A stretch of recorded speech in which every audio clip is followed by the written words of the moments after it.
नमस्कार दोस्तों, कैसे हैं आप सब। आशा करते हैं कि बहुत ही अच्छे होंगे और बहुत ही शिद्दत से अपने तैयारी को आगे बढ़ा रहे होंगे। दोस्तों, अभी आपके पास में टाइम जो है बहुत ही कम है, बहुत अल्प समय बचा है, करीबन 2.5 महीना बचा है। और इस 2.5 महीना में आपको इस तरह मेहनत करना है कि साल भर अगर आप मेहनत नहीं भी किए हैं तो अगर ये 2.5 महीना अगर आप शिद्दत से तैयारी कर लेते हैं तो कहीं ना कहीं आपका जो एग्जाम में जो परीक्षा होगा उसमें जो नंबर आपका आएगा चौंकाने वाला आएगा। तो अगर आपका तैयारी एकदम नॉर्मल है या नहीं है तो आप हमारे साथ में जुड़ करके बेहतरीन ढंग से तैयारी A to Z कर सकते हैं। हम वही पढ़ाएंगे इस 2-2.5 महीने में जो एग्जाम में आने की पूरी संभावना है। अभी आपका सिस्टम क्या है मेरे भाई, अभी जो है क्या पढ़ना है ये मायने नहीं रखता है, क्या छोड़ना है ये मायने रखता है। तो मैं आपको वही चीज़ों को बारे में बताऊंगा जो आपके एग्जाम के दृष्टिकोण से बहुत ही महत्वपूर्ण है, बहुत ही इंपॉर्टेंट है। वही चीज़ों को हम पढ़ाएंगे। अगर आप क्लास 10th में या 12th में हैं तो आप हमारे साथ जुड़ करके इस अंतिम दिनों में आप अपने तैयारी को बहुत ही बेहतरीन बना सकते हैं और इस बार 400 पार करने की पूरी संभावना आप कर सकते हैं।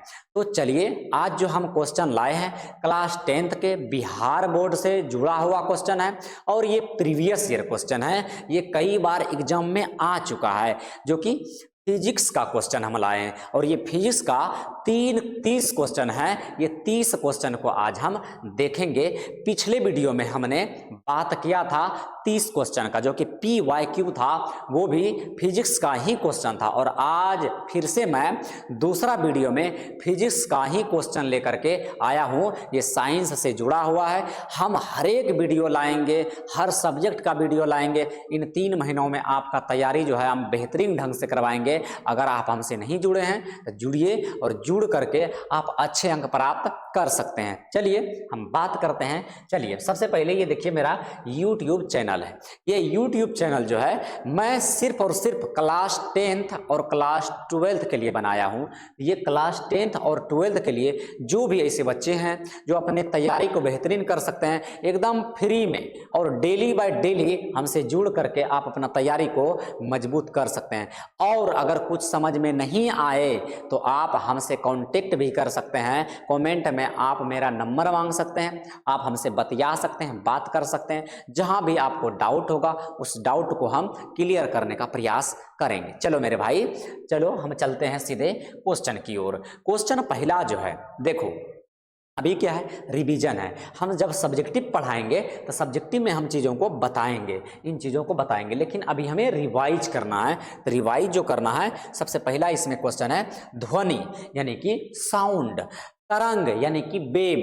कहता है किस प्रकार की तरंग है, यानी कि ध्वनि तरंग कौन सा तरंग है, कैसा तरंग है, अनुप्रस्थ तरंग है, अनुदैर्घ्य तरंग है, या फिर विद्युत चुंबकीय तरंग है, या फिर पराबैंगनी तरंग है। तो आपको इसमें आंसर मिलेगा कि मेरे भाई ये जो ध्वनि तरंग है ये कौन सा तरंग है, ये है अनुदैर्घ्य तरंग, ये है अनुदैर्घ्य तरंग। जब हम सब्जेक्टिव को रिवाइज करेंगे तो हम देख लेंगे उस जगह कि तरंग कई प्रकार का होता है और किस प्रकार का उसका आकार कैसा होता है, हम फिगर के साथ समझेंगे। ठीक है, चलो अगला क्वेश्चन है कि प्रकाश की चाल, जो लाइट का जो दूरियां होती है, जो लाइट होती है उसका जो चाल होता है, उसका जो वेग होता है, वो सबसे ज्यादा कहाँ होता है। तो चाल का मतलब क्या कहते हैं, प्रकाश का जो सबसे ज्यादा चाल होता है, उसका जो वेग होता है सबसे ज्यादा कहाँ होता है, निर्वात में होता है। एक क्वेश्चन तो सीधे तौर पर ये पूछ लेता है कि प्रकाश की चाल सबसे ज्यादा, सबसे अधिकतम कहाँ होती है। तो ये निर्वात में होती है। निर्वात का मतलब है वायुमंडल के ऊपर, वायुमंडल के नीचे नहीं, वायुमंडल के ऊपर। वायुमंडल का कुल 5 परत है। कमेंट में आप लोग बता सकते हैं वायुमंडल के कितने परत है, 5 परत है, तो आप कमेंट में बता सकते हैं। तो इसमें जो है ये होगा 3 गुना, कितना होगा, 3 गुना 10⁻8 metre per second, 10⁻8 power 8 metre per second होगा। और एक ऑप्शन और है इसमें 3 गुना, यानी कि 3 गुना 10 पर power 5 kilometre 5 kilometre per second. तो ऑप्शन इसके अनुसार देखें तो 3 into 10 to the power 5 kilometre per second या 3 into 10 to the power 8 metre per second. तो ये दोनों ऑप्शन हो जाएगा, दोनों ऑप्शन, इसका मतलब है ऑप्शन डी, बी और सी दोनों हो जाएगा। ठीक है, चलो भाई आगे चलते हैं। आगे जो है ध्वनि की तीव्रता की एस आई मात्रक जो होता है, ध्वनि की तीव्रता का जो एस आई मात्रक होता है वह क्या होता है। तो देखो एस आई मात्रक से क्वेश्चन बिल्कुल आने की संभावना है। 2 से 3 क्वेश्चन हर बार एग्जाम में आता है, अगर आप नहीं जानते हो इस चीजों को जान लो। तो ये होता है डेसिबल। क्या होता है? डेसिबल। ध्वनि की तीव्रता का जो एस आई मात्रक होता है वो डेसिबल होता है। क्या होता है? डेसिबल होता है। चलो आगे चलते हैं। अगला जो क्वेश्चन है, मानव आंख में जो छवि बनती है, जब हम किसी चीजों को देखते हैं तो हम उनका छवि बना लेते हैं, यानी कि हम उनको तभी देख पाते हैं जब उनका छवि हमारे आंखों में बनता है। तो वो छवि कहाँ बनता है? तो आंख का ये सब भाग है, ये सब भाग किसका है? आंख का भाग है। कर्निया है, आइरिस है, रेटिना है, लेंस है। तो इसका आंसर क्या हो जाएगा? ऑप्शन सी, रेटिना हो जाएगा। ठीक है, चलो आगे चलते हैं।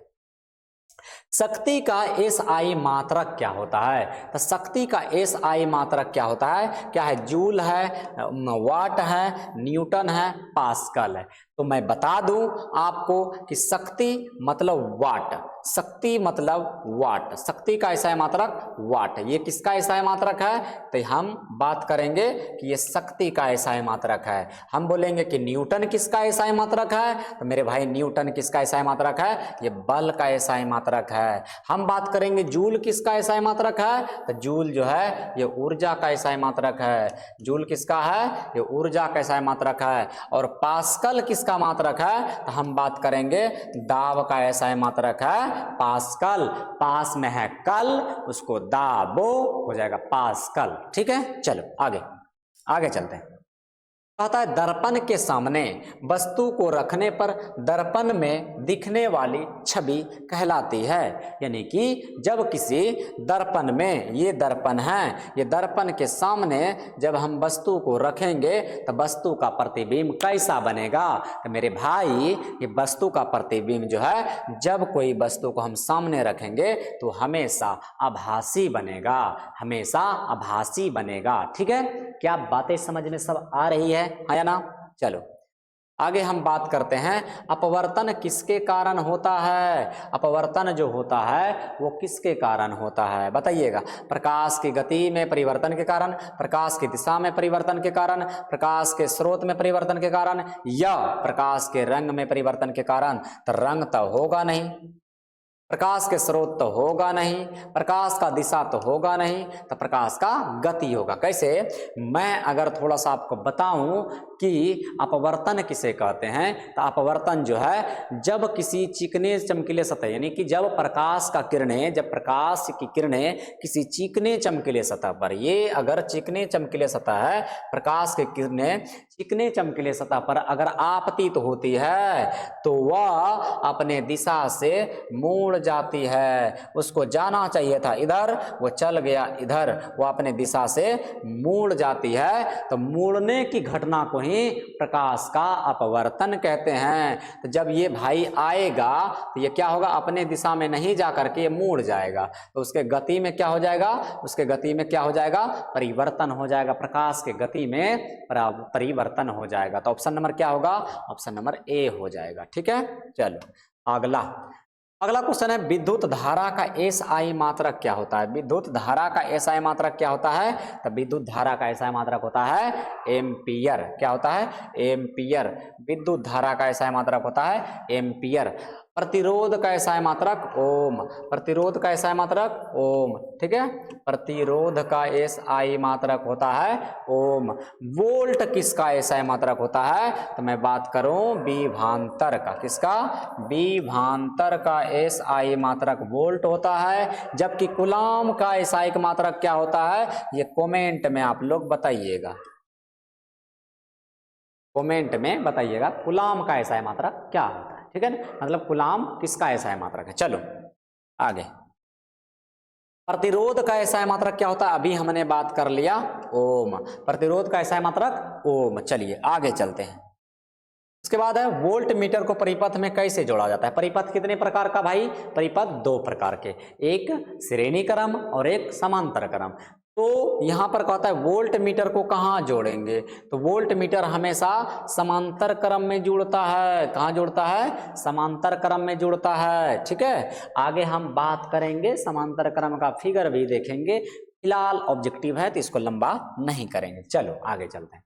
किसी चालक की लंबाई बढ़ने पर उसका प्रतिरोध क्या होता है, किसी चालक की लंबाई जब बढ़ेगा उसका प्रतिरोध हमेशा बढ़ेगा। काहे कि मैं बता देता हूं, ये देखो भाई, ये एक स्थान है, ये एक स्थान है, ये दोनों का दूरी हम मान लेते हैं 100 मीटर। कितना मीटर, 100 मीटर, दोनों का दूरी 100 मीटर। यहाँ पर जनरेटर से करंट दे दिए और करंट जो है यहाँ पर हम बल्ब जला रहे हैं, तो यहाँ करंट है, मतलब जनरेटर यहाँ है, बल्ब यहाँ जला रहे हैं। अगर उस बल्ब को और यहाँ 100 मीटर दूरी कर देंगे ना, तो जितना यहाँ जो है, ये बल्ब में जितना यहाँ रोशनी होगा, ये बल्ब में यहाँ जितना रोशनी होगा उतना रोशनी यहाँ नहीं होगा। तो लंबाई बढ़ने पर क्या होता है, प्रतिरोध हमेशा बढ़ता है। ऑप्शन नंबर बी हो जाएगा, लंबाई जैसे बढ़ेगा प्रतिरोध उतने बढ़ेगा, ठीक है। चलो आगे चलते हैं। दर्पण का सूत्र क्या होता है, तो दर्पण का सूत्र होता है 1/f बराबर 1/v प्लस 1/u। लेंस का सूत्र होता है 1/f बराबर 1/v माइनस 1/u, ठीक है। ये हो गया लेंस का सूत्र, ये हो गया दर्पण का सूत्र, ठीक है। चलो आगे चलते हैं। आगे क्या है, अपवर्तनांक का सूत्र क्या होता है, अपवर्तनांक का होता है कूलाम बटे वोल्ट। अपवर्तनांक का सूत्र क्या होता है, कूलाम बटे वोल्ट, ठीक है। अपवर्तनांक का सूत्र होता है कूलाम बटे वोल्ट। एगो और नियम पूछता है, स्नेल का नियम पूछता है, स्नेल का नियम, स्नेल लॉ यानी स्नेल का नियम। स्नेल का नियम जो होता है ये क्या होता है, mu is equal to, mu बराबर साइन आई बटे साइन आर होता है, जहां आई आपतन कोण है और आर जो है ये परावर्तन कोण है या फिर अपवर्तन कोण है, ठीक है। चलो हम बात करते हैं आगे।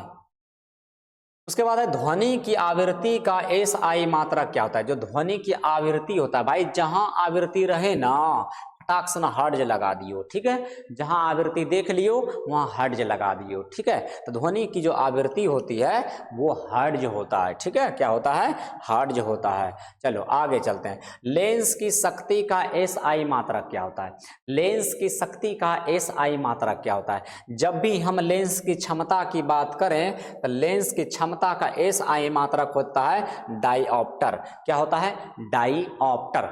बहुत ही इंपोर्टेंट सब हम क्वेश्चन करा रहे हैं, इन्हीं से ही क्वेश्चन आने की संभावना है, पूरी संभावना है कि यहीं से ही क्वेश्चन आएगा। विद्युत धारा उत्पन्न होता है, तो विद्युत धारा किस में उत्पन्न होता है, तो विभवांतर में उत्पन्न होता है। विद्युत धारा किस में उत्पन्न होता है, तो विभवांतर में उत्पन्न होता है। चलो क्वेश्चन नंबर चलते हैं 17। चुंबकीय क्षेत्र की दिशा ज्ञात करने का नियम क्या है। जब भी चुंबकीय क्षेत्र का दिशा अगर हम निकालेंगे तो फ्लेमिंग का दाहिना हाथ का नियम लगा के निकाल लेंगे। क्या निकाल लेंगे, फ्लेमिंग के दाहिना हाथ का नियम लगाएंगे, ठीक है। आगे चलते हैं। ओम का नियम किससे संबंधित है, तो ओम का नियम क्या कहता है, किसी नियत ताप पर चालक से प्रवाहित धारा चालक के सिरों के विभवांतर के समानुपाती होती है। तो यहाँ पर धारा, यहाँ पर विभवांतर और प्रतिरोध यानी कि आईवीआर। आईवीआर कहाँ में भाई, सी में। धारा, विभवांतर और प्रतिरोध से संबंधित ओम का नियम होता है, ठीक है। चलो आगे। पता है ध्वनि की चाल अधिकतम किस में होती है? तो ध्वनि की चाल, यहाँ प्रकाश की चाल नहीं पूछ रहा है। अगर हमसे पूछता कि प्रकाश का चाल अधिकतम कहाँ होता है, तो मैं बात सीधे कर लेता कि भाई निर्वात में होता है, प्रकाश की चाल अधिकतम होता है। लेकिन यहाँ पर क्या कह रहा है? ध्वनि की चाल हमेशा ठोस में होता है, और लोहा क्या है? ठोस है। तो ध्वनि की चाल अधिकतम कहाँ होता है? लोहा में होता है, ठोस पदार्थ में होता है। अगला, प्रकाश तरंग किस प्रकार की तरंग है? तो प्रकाश का जो तरंग है कैसा है? अनुदैर्घ्य तरंग, अनुप्रस्थ, यांत्रिक या विद्युत तरंग है। तो ये मैं बता दूं, प्रकाश का जो तरंग है यह अनुप्रस्थ तरंग है। कैसा तरंग है? अनुप्रस्थ तरंग। प्रकाश का तरंग है अनुप्रस्थ तरंग। ठीक है, चलो अगला क्वेश्चन चलते हैं। पता है रेनबो यानी इंद्रधनुष बनने का कारण क्या है? इंद्रधनुष कैसे बनता है, किस कारण से बनता है बताइएगा? विकिरण से, अपवर्तन से, परावर्तन से या प्रसारण से? तो मैं बता दूं, जब भी इंद्रधनुष बनेगा उसमें अपवर्तन की घटना होती है। क्या होती है? अपवर्तन की घटना होने के कारण इंद्रधनुष का निर्माण होता है। अपवर्तन के घटना होने के कारण इंद्रधनुष का निर्माण होता है। Option number B for bachelor. चलो अगला, बल्ब में फिलामेंट किस धातु का बना होता है? मोस्ट इंपोर्टेंट क्वेश्चन है। बल्ब का जो फिलामेंट होता है, जो बल्ब होता है, ये बल्ब है, और ये बल्ब का जो ये तंतु होता है, ये जो तंतुआ होता है, ये किस चीज का बना होता है? ये वाला भाग कह रहा है, ये वाला किसका बना होता है? ये टंगस्टन का बना होता है। किसका बना होता है? टंगस्टन का होता है। खैर, अब तो बल्ब होबे नहीं करता है। आदमी ट्यूबलाइट, तो मरकरी, मतलब क्या क्या जलाता है पता नहीं, बल्ब अब नहीं होता है, नहीं जलाता है लोग उतना। उसके बाद है, विद्युत ऊर्जा का वाणिज्यिक इकाई क्या है? विद्युत ऊर्जा का वाणिज्यिक इकाई क्या है? तो विद्युत ऊर्जा का वाणिज्यिक इकाई क्या है? जूल है, किलोवाट घंटा है, या वाट है, या फिर न्यूटन है? तो विद्युत ऊर्जा का वाणिज्यिक इकाई मेरे भाई हो जाएगा किलोवाट घंटा। B for ball. ठीक है, चलो आगे चलते हैं। आगे है, ये कहता है कि स्थिर विद्युत धारा को क्या कहते हैं? स्थिर विद्युत धारा को हमेशा डीसी धारा कहते हैं। क्या कहते हैं? डीसी करंट कहते हैं, डायरेक्ट करंट कहते हैं। ठीक है, स्थिर विद्युत धारा को हम डायरेक्ट करंट, डीसी करंट कहते हैं। अगला है, प्रकाश का विसरण किससे संबंधित होता है? प्रकाश का विसरण हमेशा जो होता है वो प्रिज्म से होता है। किससे होता है? प्रिज्म से होता है। बहुत सारे किरणें आती है और यहाँ से विचलित हो जाती है, विसरित हो जाती है। कितना किरण आता है भाई? 7 किरणें आता है। तो ये होता है option number C for chance. चलो अगला, कहता हाइपरमेट्रोपिया में कौन सा लेंस होता है? घबराने की कोई बात नहीं है। हाइपरमेट्रोपिया को यहाँ हम कहते हैं उत्तल। क्या कहते हैं भाई? क्या कहते हैं? सॉरी, हाइपरमेट्रोपिया को यहाँ पर कहते हैं दूरदृष्टि। दूरदृष्टि दोष है ना। दूरदृष्टि दोष में कौन सा लेंस का प्रयोग होता है? ठीक है, तो अवतल है, उत्तल है, सिलेंड्रिकल है, इनमें दोनों है, ए और बी दोनों है। ऑप्शन क्या होता है? दूरदृष्टि दोष में कौन सा प्रयोग होता है? तो दूरदृष्टि दोष में उत्तल लेंस का प्रयोग होता है। वही निकट दृष्टि दोष में जो है ये होता है अवतल लेंस। तो मायोपिया में अवतल लेंस। ठीक है ना, चलो आगे। कहता है चालक का प्रतिरोध निर्भर किस पर करता है? चालक का प्रतिरोध किस पर निर्भर करता है? चालक की लंबाई पर, या चालक का क्षेत्रफल पर, या चालक का सामग्री पर? तो ऑप्शन नंबर हो जाएगा इसका डी फॉर डॉग। चलो अगला है, ध्वनि तरंगों की चाल किसमें प्रभावित होता है? यानी ध्वनि तरंगों की चाल किससे प्रभावित होता है बताइएगा? तापमान से, या दाब से, या माध्यम से, या फिर उपरोक्त में से सभी से? तो हो जाएगा मेरे भाई उपरोक्त में से सभी से, है ना। ताप से भी प्रभावित होता है, दाब से भी प्रभावित होता है, और माध्यम से भी प्रभावित होता है। इसका आंसर जो हो जाएगा डी फॉर डोमिनेटेड, यानी डोमिनेटेड। चलो आगे, 29 कहता है चुंबकीय क्षेत्र का एसआई मात्रक क्या होता है। चुंबकीय क्षेत्र का एसआई मात्रक क्या होता है। टेस्ला है, न्यूटन है, जूल है, वाट है। एक मेरा दोस्त था, वो कहता था, हमेशा कहता था कि अगर आपको बहुत अच्छा तैयारी करना है, अगर आपको बहुत अच्छा तैयारी करना है, आप गलतियां को ढूंढ लीजिए, अच्छाई स्वयं स्वयं स्वयं ढूंढा जाएगा। तो मैं बता देता हूं गलतियां क्या है। न्यूटन किसका, बल का, न्यूटन बल का। जूल ऊर्जा, जूल ऊर्जा का एसआई मात्रक है। वाट शक्ति का, वाट शक्ति का, वाट शक्ति का। तो मैं गलतियां ढूंढ लिया तो चुंबकीय क्षेत्र का एसआई मात्रक मिल गया, टेस्ला। क्या मिल गया, T4 टेस्ला, T4 टेस्ला। चलो तो क्या बातें समझ में आ रहा है। चलो आगे आगे चलते हैं। वैकल्पिक धारा किसकी खोज है। वैकल्पिक धारा का खोज किसने किया है। जेम्स वाट ने, थॉमस एडिसन ने, निकोला टेस्ला ने या न्यूटन ने। मैं बता दूं तो वैकल्पिक जो धारा का खोज किया है ये व्यक्ति T4 टेस्ला है, T4 टेस्ला है। ठीक है ना। वैकल्पिक धारा का खोज किसने किया है, टेस्ला महाशय ने किया है, निकोला टेस्ला। ठीक है। तो ये 30 क्वेश्चन था। आप लोग इनमें कितना सही कर पाए कमेंट में जरूर बताइएगा। तो हम मिलेंगे अगले वीडियो में और बेहतरीन क्लास को लेकर के। और अगर आप लोग को सब्जेक्टिव भी चाहिए तो कमेंट में जरूर बताइएगा। नहीं तो फिलहाल हम अगले क्लास में फिर से मिलेंगे इसी प्रकार का MCQ लेकर, बहुत ही इंपॉर्टेंट क्वेश्चन लेकर मिलेंगे। तब मिलेंगे अगले वीडियो में। तब तक के लिए जय हिंद, नमस्कार, धन्यवाद।